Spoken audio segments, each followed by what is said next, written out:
I got David Steinman on the show today. He is a best-selling author, and his new book coming out, Raising Healthy Kids, Protecting Your Children from Hidden Chemical Toxins, debuts June 4th. David, welcome to the show, brother.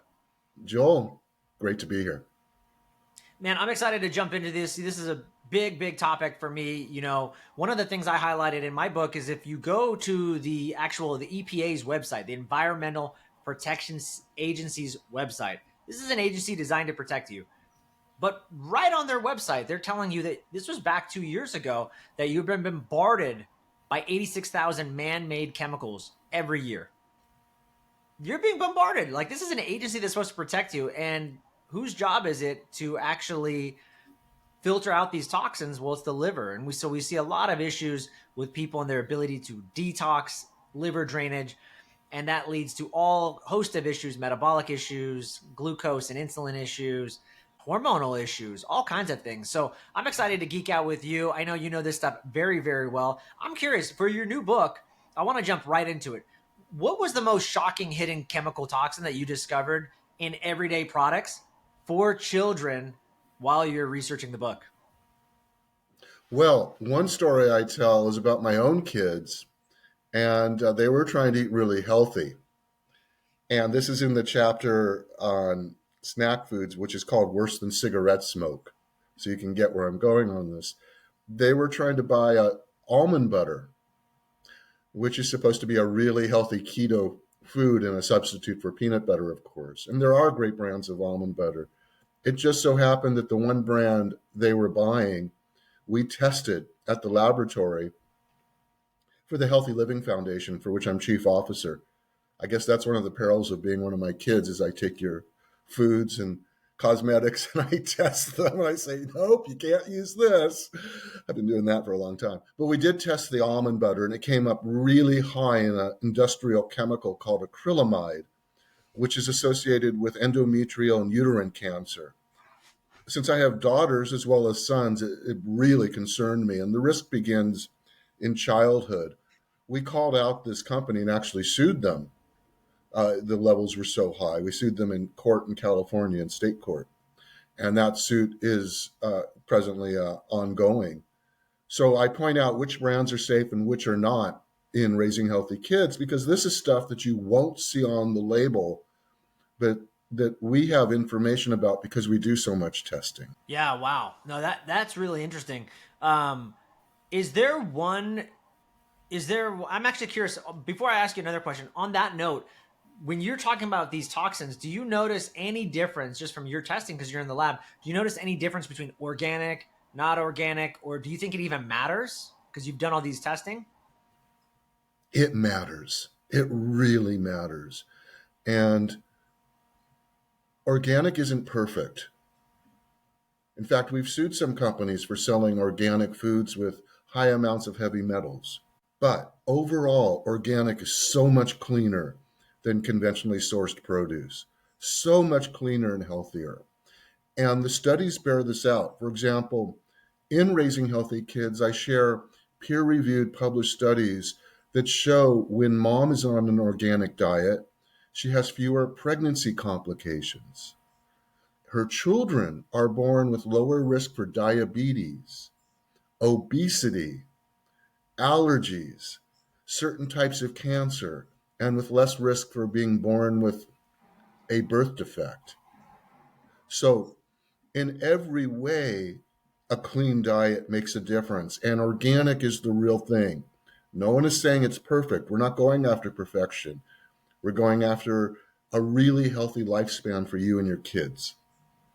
Love that. On that note, what are your thoughts then on GMO, non-GMO? We hear a lot about this in the news, and there's a lot of, misinformation. There's a lot of confusion. I think I'm in the holistic health world, and I think even a lot of the holistic practitioners and coaches that I know, doctors, there's a lot of confusion. Are you able to tease any of that out? What do you think when you hear about like non-GMO or GMO foods? Good or not good?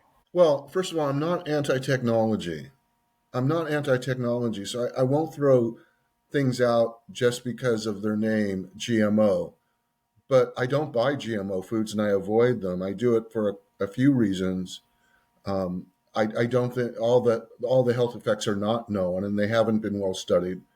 Two, when you buy organic foods, they're non-GMO by definition. So it's not an issue that you have to deal with. The bigger issue is organic. Because if you buy organic, you're saying no to GMO. And, GMO foods, for example, can be genetically modified so that you can apply more pesticide to them. So you can buy conventionally sourced GMO foods and be getting more Roundup, which is a very toxic pesticide, or more of an herbicide that they've been engineered to resist. And this is why you want to avoid GMO foods, but the bigger issue really is organic. You want to buy organic foods. Yeah, I love that. Make it simple. Just buy organic. That solves all your issues. But to your point, I'm not against technology either when it's done appropriately. And the bioengineering, that's what they're calling now, bioengineered foods. Great if it's better. But like you said, I had Dr. Stephanie Seneff on the podcast not too long ago. She's an expert senior MIT researcher. She's the world renowned researcher in glyphosate. And we see a lot of issues with glyphosate when it comes to fertility issues, detox, collagen synthesis. I mean, just a host of issues. And cancer being another one. We saw that with a big lawsuit with a gentleman who sued. I think Bayer now is who owns Roundup, and so yeah, we see a lot of the issues with glyphosate right now currently. So yeah, to your Well, it's a point. whole package. The companies that are producing genetically modified foods are also producing the pesticides, and they're also in control of the seed stock so that farmers are completely dependent on them. So it's not a good situation for consumers. The thing, though, Joel, the thing that you mentioned, though, about glyphosate and the human health effects, this is huge. I know, you have young sons. I have uh, sons and daughters.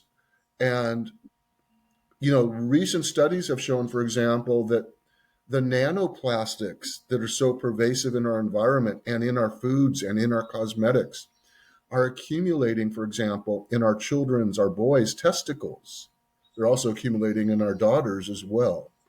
And they're having a profound impact on their fertility and their behavior, their cognitive abilities.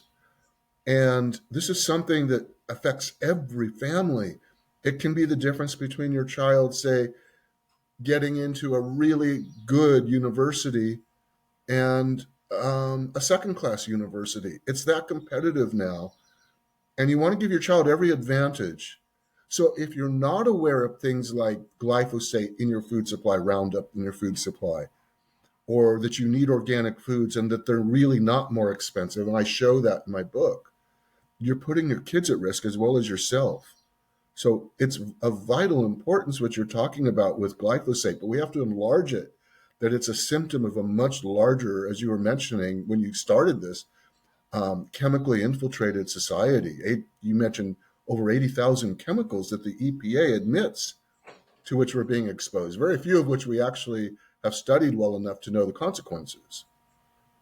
Yeah, and hopefully your book brings a lot of light to that. Yeah. Hey, speaking of that, when it comes to these hidden chemical toxins in our child's development, what have you seen in your research just for long-term health or anything in the findings? What are we seeing? You mentioned it, briefly. It affects their health. What are the big things that you're seeing?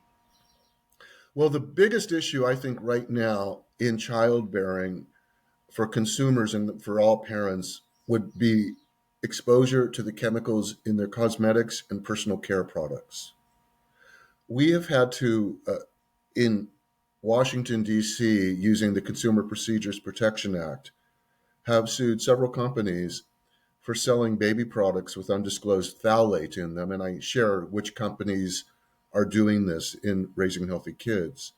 Phthalate is one of those microplastics that we're talking about accumulating in the sex organs of boys and girls and adults. The problem is when mom is using products like hairspray or skin lotion or perfume or body wash, She's being exposed to phthalates. They're permeating her skin and going right into her sex organs or across the placenta into the fetus or embryo. Once there, they imitate the female hormone estrogen, and it's like taking little sex hormones. The trouble is, the fetus and the embryo are very sensitive to the sex hormones. You can measure them in the parts per trillion, they're that sensitive to them. So if you start infiltrating the fetus or the embryo with these sex hormones, you're getting a lot of bad consequences for your child. Now, oh, you're asking what the biggest issue is here. Well, there. Let me ask you this. It's kind of a trick question, so don't feel bad if you don't get it. But what are the two biggest sex organs in the human body? I mean, immediately I'm thinking testicles. I mean, and ovaries if you're a woman. But if you're asking, but there must be an individual thing you're thinking because it works for Yeah. both sexes. So you said it right away. I'm thinking the brain is the largest sex organ in the human body. Both the brain and the genitalia depend on the sex hormones for development. So when you're modifying the genes in your body with these nanoplastics because they fit right into the cell receptors for your sex organs, like when you're using cosmetic products and those phthalates infiltrate your body, they lock onto the cell receptors for the genitalia and the brain, and they modify both organs. What this means is boys will be born with damaged sperm because they block testosterone production, but the boys will also be born with modified brains. That changes their behavior. It can even modify their gender identity. So when you ask, what are the biggest issues? I think it's that we're dumbing down our kids with nanoplastics, and that so much of these are coming through our use of cosmetics and personal care products. Just to give you an example from our own testing, my son, one of my kids, brought home English leather cologne. Have you ever heard of English leather cologne? No. No. Well, growing up in the 70s and the 80s, it was the biggest cologne, and it survived for the last 50 years. And I don't know where you were in your teen years, but every teen I know, every teen male has come home with English leather cologne at one point or another. We measured so much phthalate in that product when we sent it to the lab. And I told my son, I really want to be a grandfather one day, and I want you to have healthy kids, and I want you to be healthy. I want you to have healthy sperm and stuff. And you can't keep using this stuff. So I gave them alternatives. In fact, in raising healthy kids, one of the stories is about doing a cosmetic intervention. Because if you really want to get your teens to change their behavior, you got to put the product right in their hands. It's just the age that they're at. So I share how to do that. But it's really a real life situation. Now, if your kids continue to use these phthalates, or if mine do, or any kids do, and they grow up to have more kids, their kids are going to be born with lower cognitive ability, less fertility. So your health as a parent now is really important to determining the health of your children later. Yeah, so critical. I love that you said that. So many good things, and all the we're the news media has been there's been a huge increase talking about gender identity and all this stuff. And I have to wonder, going back to what you just mentioned, and Dr. Shauna Swan talks about in her book Countdown, we've seen the same thing, and we see a difference in measurement. Like you mentioned, when the birth of a new child, their testicles don't drop if it's a male, let's say, and certain things don't form properly, I would say, in the womb, and that has effect later on the brain and gender identity. And we know everything is controlled by the brain and the nervous system. So if there's a dysfunction up there, of course there's going to be a misappropriation of identity, or who knows what in the future. There's a possibility of it, right? So I love that you brought that in. It's such a bigger thing. And I used to think back, even when I first started my own health journey, I thought, big deal, organic versus non-organic, glyphosate, how bad could it be? And the research is pretty darn alarming. Well, it's And bad. I'm with you. There's absolutely, like, I'm gonna do everything as much as I can, the best I can, to eat organic and eat clean, because it's that important. I undervalued I underestimated glyphosate. I will say that I really underestimated it. One thing I wanted to ask you, because you brought it up, it can affect boys or fetuses or our children parts per trillion. Now we hear a lot of the, talking heads in health and nutrition. They go, "Oh, Joel or David, listen, it's not that big a deal. It's the amount, it's the dosage, it's the dose that will actually, be the poison." But you're saying, yeah, listen, Joel, it doesn't matter. It's parts per trillion that we're seeing there's an effect. So for someone just to argue that it's the dosage that is going to create the poison, it seems like even very trace amounts are enough to eventually create changes, harmful changes. Yes, I have to explode a lot of myths in raising healthy kids. One of the myths is that talking heads and government officials are looking out for you, that they really have your health in mind. They aren't. Please get over it. Sadly, we are the adults in the room, Joel. And a lot of people in leadership are not really adults. They're children. They're not that bright. They don't care for us. They don't really have a lot of empathy. I know this.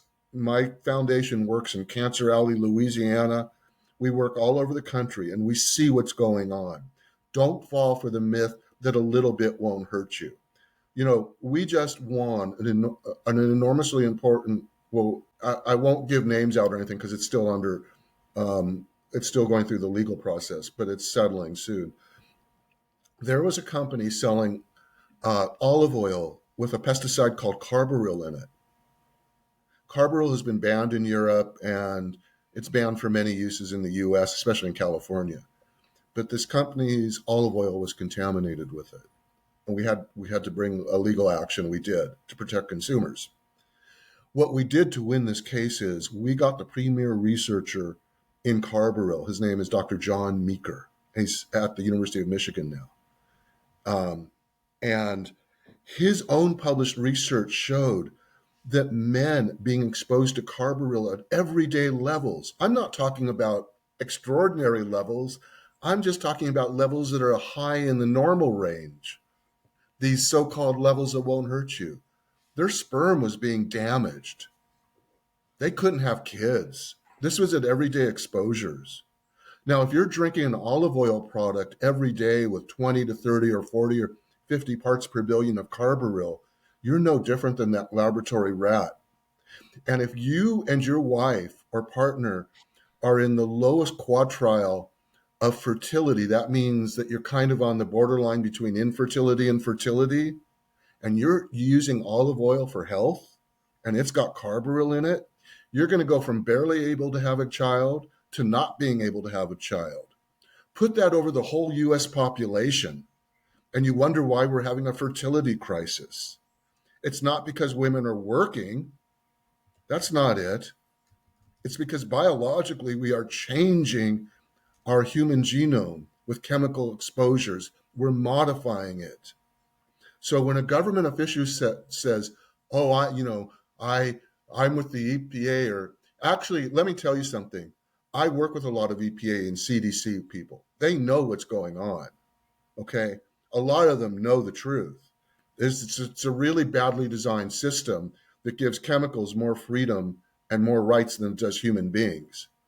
And I can demonstrate that. I can share stories with you about that. So when they tell you a little bit of poison won't hurt you, what they're really saying is, we're going to give the chemical companies a break. We're going to let them cause that cancer and other things because of commerce, whereas we could be doing things better by being more strict, and technology would respond to the higher standards. So I don't buy this little bit is safe. I've seen it. We've won court cases that show just the opposite. A little bit can be very dangerous, especially on a daily basis. Besides of which, we're not being exposed to a little bit. When PFAS chemicals are coming out of your tap water, and this is another big thing we talk about in raising healthy kids, that's not a little bit. That's daily. You're part of the experiment. I love that you said that. Yeah, I mean, I think we've lived through the last 3 or 4 years of safe and effective, and there's a lot of research that showed that that was not the case, and that these government agencies are trapped.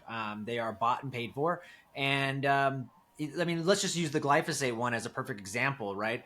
Here's a company that has been proven to be a carcinogen. This product, they've been sued, they've lost in court, and the product's still out there. I mean, I believe there's a tapering period that it's going to be off the shelves in 2025 or 2030. I can't remember, but it's still out there. Like, can you imagine if I was poisoning people, David, right now? If I had a product and I was poisoning people with this product and they knew it and they sued me and they won, I wouldn't be in business anymore. But these guys are still in business, and it's just it's crazy. It's ludicrous. Like you said, these agencies, designed to protect us, and they're not. They're just I not. think there's a lot of good people, but there are a lot of bought out people too.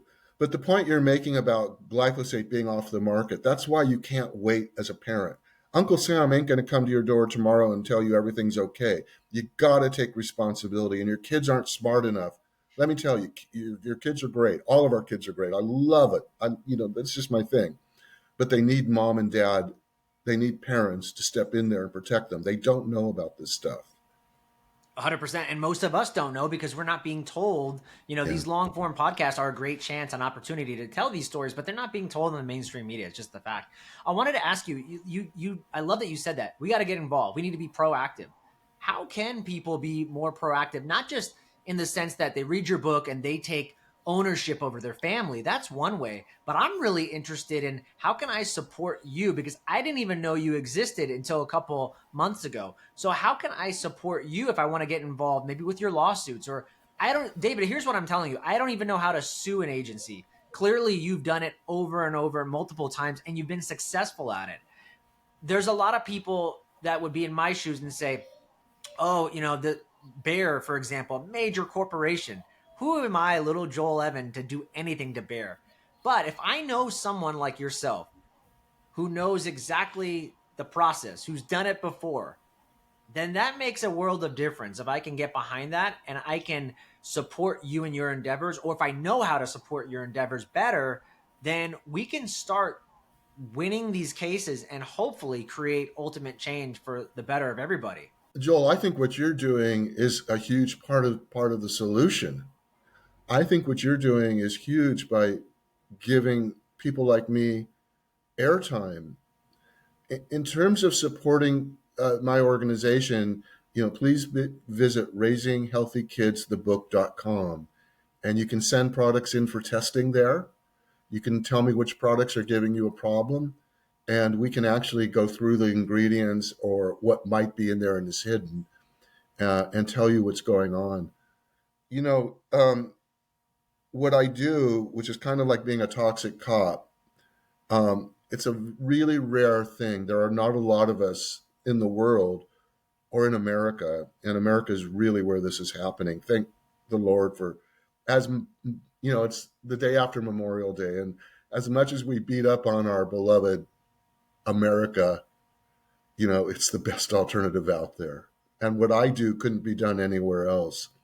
What I do is use a law that I actually was part of getting passed called the California Safe Drinking Water and Toxic Enforcement Act. And it requires companies to disclose when chemical toxins that cause reproductive harm or cancer are being found in products at harmful amounts. It's a law that allows the citizen to actually sue companies. And that is one of the biggest things that we need in writing new legislation, is to empower citizens and to make the civil penalties that companies pay worthwhile. I spoke to an activist in North Carolina who was talking about a company that got sued. And when she told me the amount that they had to pay in civil penalties, I laughed. I said, well, that's a speeding ticket. They're going to do it again.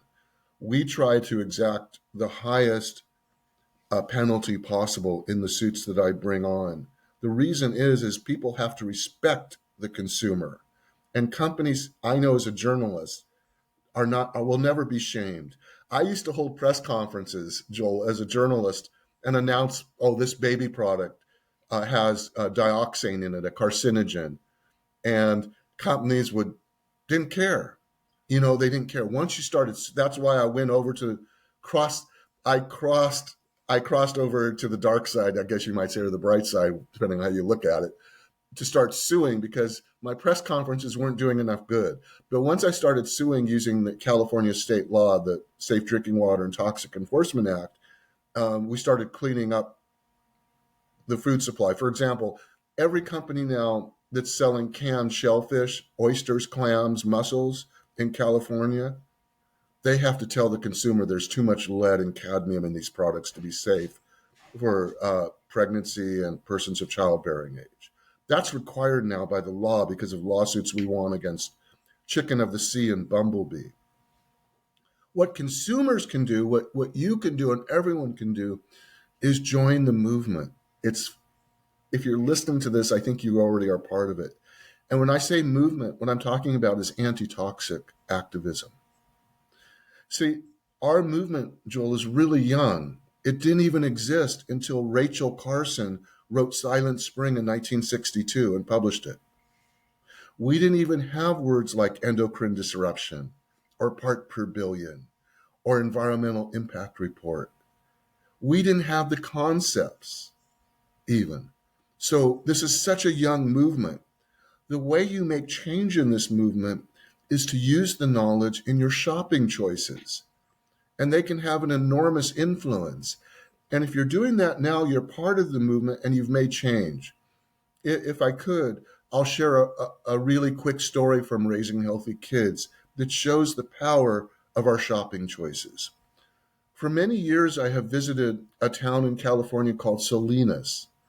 It's called the nation's salad bowl because about 70% of the nation's lettuce is produced in Salinas.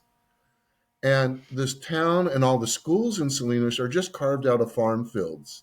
You'll be in a huge farm field, and all of a sudden you'll see this little school in the middle of it. It used to be when I would go there, all the fields were surrounded by lettuce and strawberries being sprayed with organophosphate pesticides like malathion or chlorpyrifos or diazinon, which are the chemicals that cause ADHD in kids and nerve damage.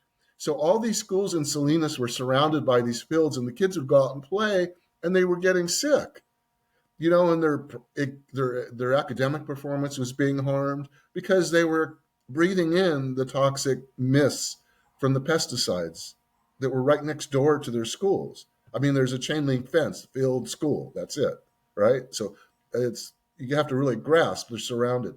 I went back during the pandemic to the same schools. They were all surrounded by organic strawberry and lettuce fields. I was so stunned. I actually sank down on my knees and just said, "Thank you, Lord. Thank you." I called a friend of mine, Oscar Ramos, who teaches second grade in Salinas. And he said, "Well, David, the reason why we have organic lettuce and strawberry fields around the schools now is because of you and consumers like you who have been buying all that organic food. Do you see the difference it's made in these kids' lives? Thank you." So I've seen real life miracles happen because of our shopping choices. And I can give you more examples, but that's one story I tell in raising healthy kids. Your shopping choices are making a difference right now. The fastest way to make change is through the marketplace. And we are having a tremendous influence as consumers in creating the options for people to make those safer choices. We are the first users, the pioneers in this, but it's making it much easier for our kids and everyone else to be healthy at the same time that we do face a real onslaught of chemical exposures. It's almost like Yeah. we're in two universes now. Yeah. Yeah, 1000%. Couldn't agree more. Be proactive. Use your dollar to change. You can make massive change by just spending differently. Capitalism will listen that way for sure. Um, I want to. By the way, for the olive oil thing, I would love for you to just send me when it gets finished. Could you please send me that? I would love to know more about that. I've had some beautiful people on my podcast from Greece who make a wild crafted olive oil, and Big Olive Oil has reached out to me to take that down because they said that they provided misinformation because they said that their wild crafted olive oil, I believe, was 18 times the polyphenol content.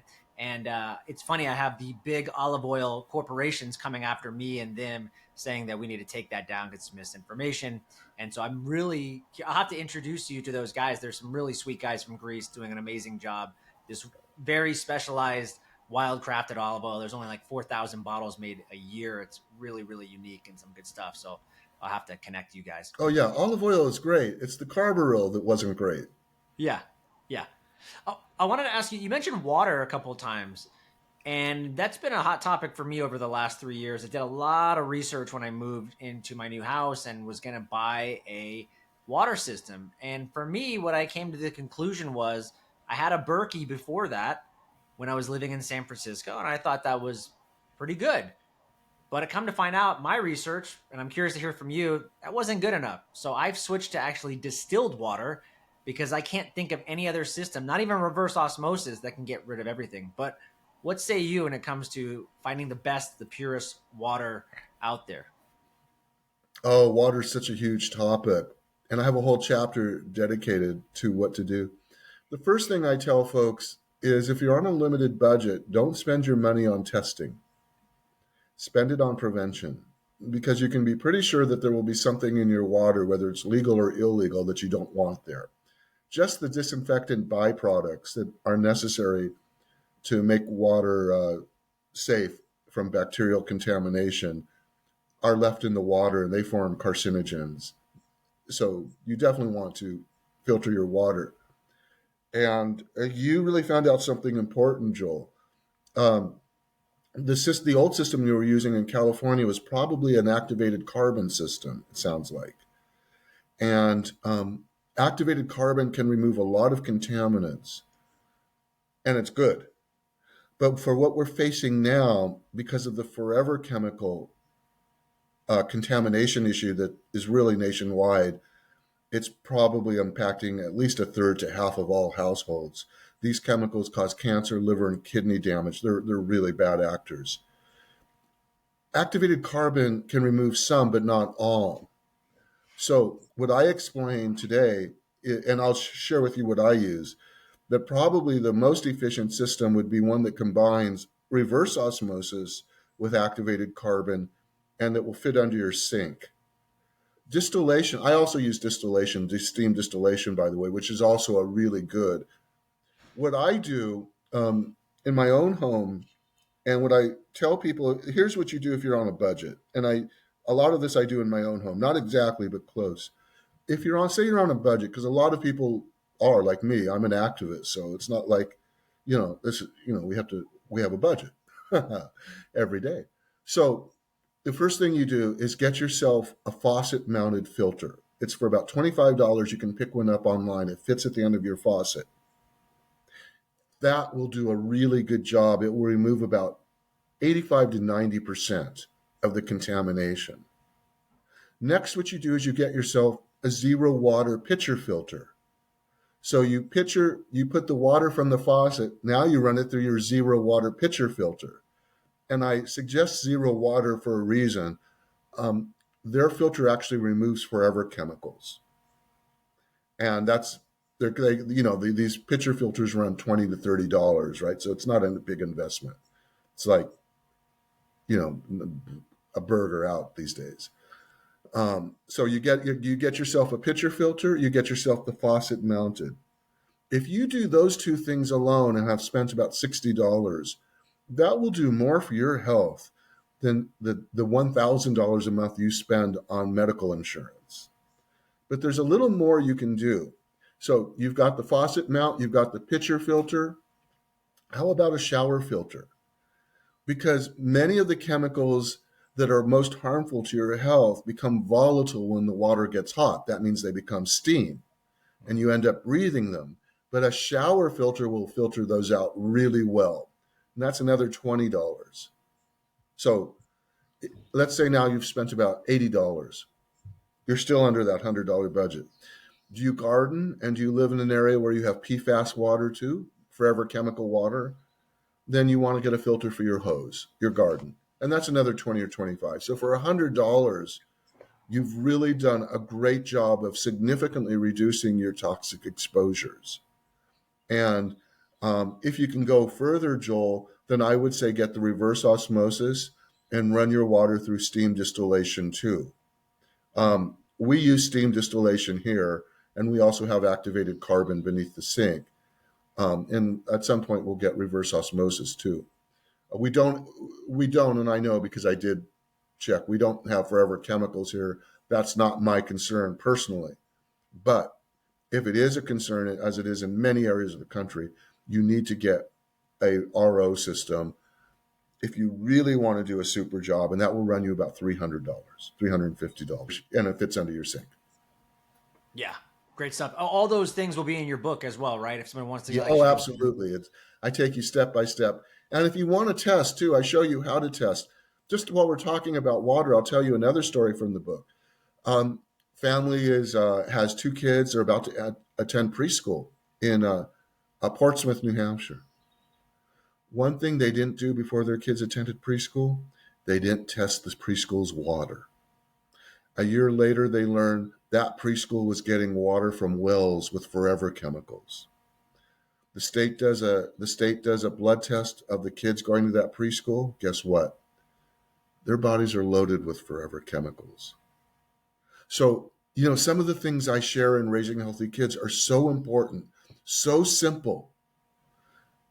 You got to learn them because you'll beat yourself up for not knowing this stuff. Before you send your mom and dad, before you send your kids off to school, test the water. This is where you do need to test. And then I tell you what to do if your school has contaminated water. I show you how to take personal protection. So you do the right thing to protect yourself first, and then you can get into activism and all the rest. Yeah, love that. I was going to ask you about schools and playgrounds, and so I'm glad you brought that up. Um, are there anything else that you would say? We mentioned water in the home. Anything else that's a big thing that you would tell parents if they're listening, or any practical steps, I guess, that any of them could take today to start detoxing their homes and just building a safer environment for the kids, other than water? Oh, yes, yes. I go through all this, and it's actually, Joel, it's a lot of fun because you do know you're making a difference. There's so many things you can do. The cleaning products you use in your home. You don't want to use toxic cleaning products during pregnancy because they are associated with malformations, cleft palate, and other serious birth defects, and other effects too, like wheezing. Kids whose mothers use the most cleaning products tend to have the most asthma as well, most cases of asthma. So you want to clean up your home that way. Um, Another thing you can do, for example, is all the bedding and furnishings you buy. Once it used to be very difficult to get organic clothing and organic furniture, or safer furniture and organic sheets. But again, because consumers are demanding these things, prices are coming down, and you can buy organic sheets. You can buy safe bedding products. You can buy furniture that doesn't have stain-resistant forever chemicals in it. So there are lots of ways to make your home cleaner, safer, and healthier. I can just give you another example from raising healthy kids. We are working with the kids at the Fifth Ward Elementary School in Reserve, Louisiana, whose school is right next to a plastic manufacturing plant. And they're breathing in a chemical called chloroprene, which causes cancer. It's used to make neoprene. The Department of Justice has sued Danka, the company doing the manufacturing. But like you mentioned, Joel, with glyphosate, these lawsuits take forever. They just take glacial time. What we've done in the meantime is we delivered 32 high-efficiency particulate air filters so that every classroom and the teacher spaces at the school all have healthy air. This will be the cleanest air the kids breathe all day. We also deliver green cleaning supplies with Ecos, the green cleaning company, whose products are great, and I do recommend them. And this we did to clean up the air in their school. So you want to think about in your own home getting a high efficiency particulate air filter to clean up your largest spaces. Again, these things are not that expensive. You can get a really good one for about 1,000 square foot home for about $75.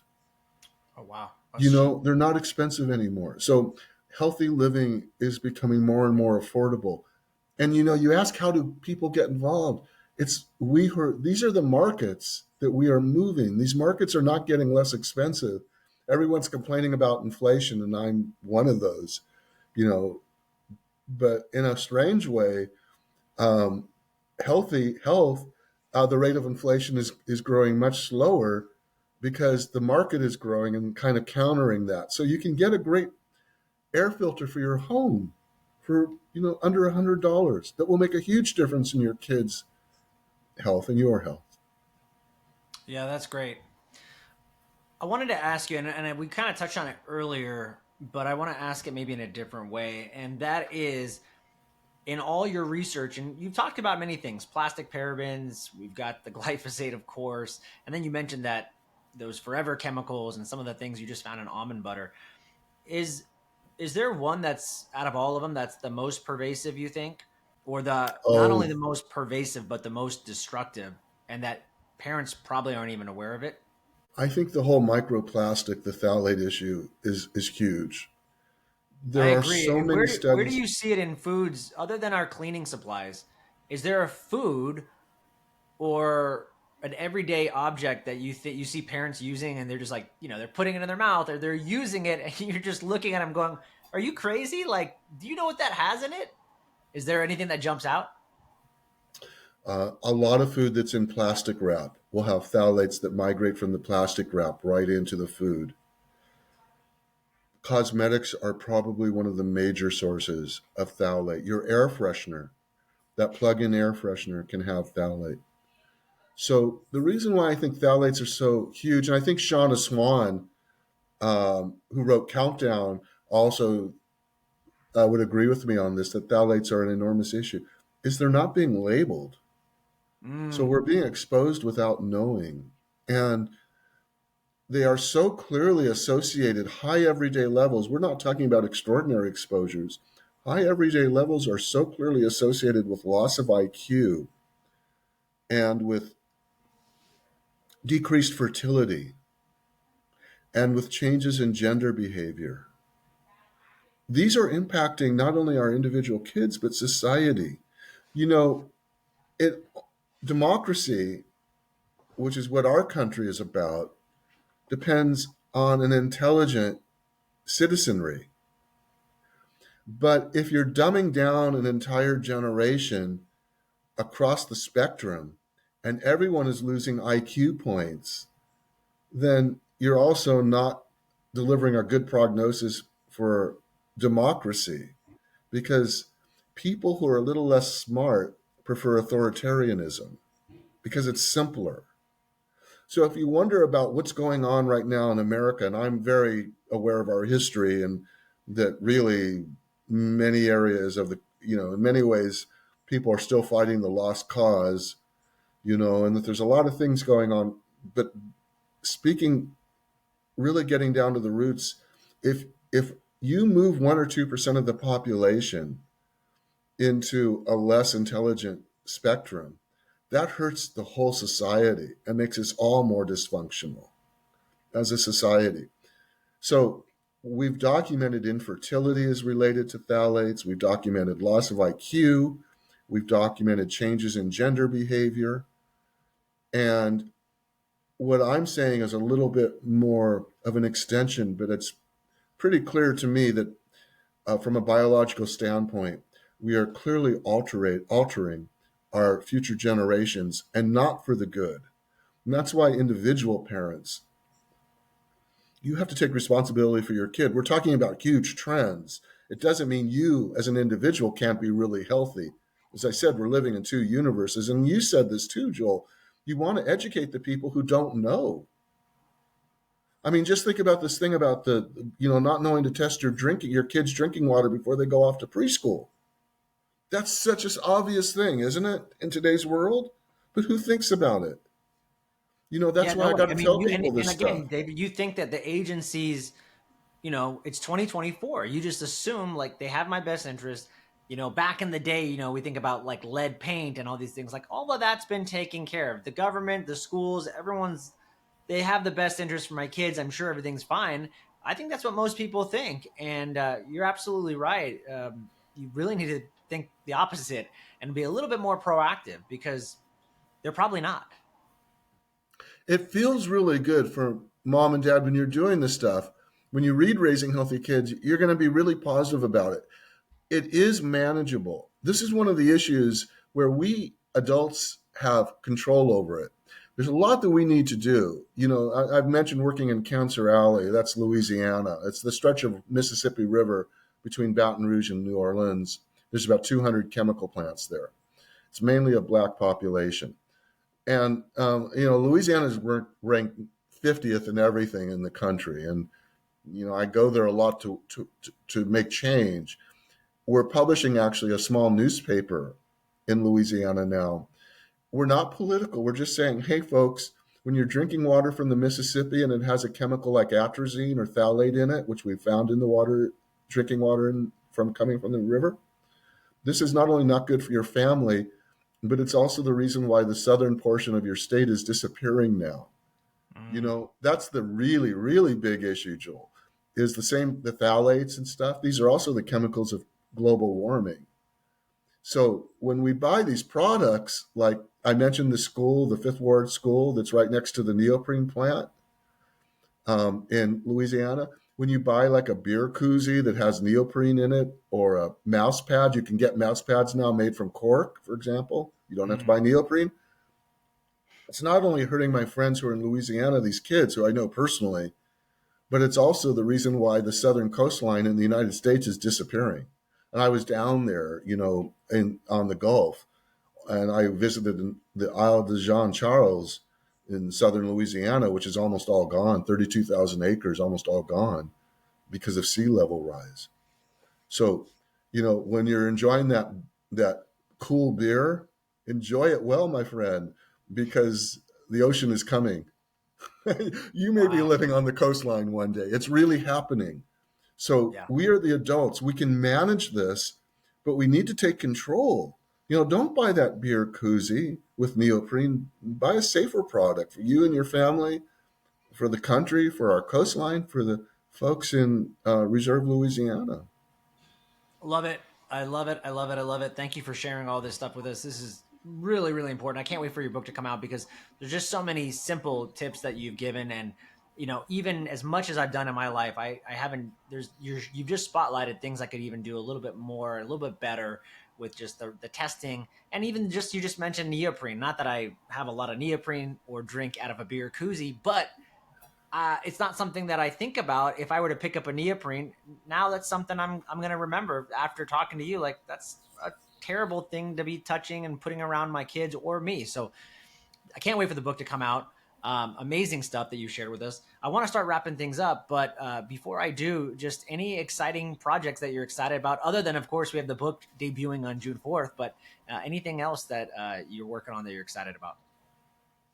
I'm really excited about the work we do in Cancer Alley, Louisiana. I feel it's ground zero for the whole movement. And, you mentioned the little neoprene koozies. Folks, when you're buying products, try to avoid neoprene. I play music with Robert Taylor. Robert Taylor formed Concerned Citizens of St. John to help the kids at the school. Just as a little interesting anecdote, Robert played keyboards for the late, great Otis Redding and Etta James.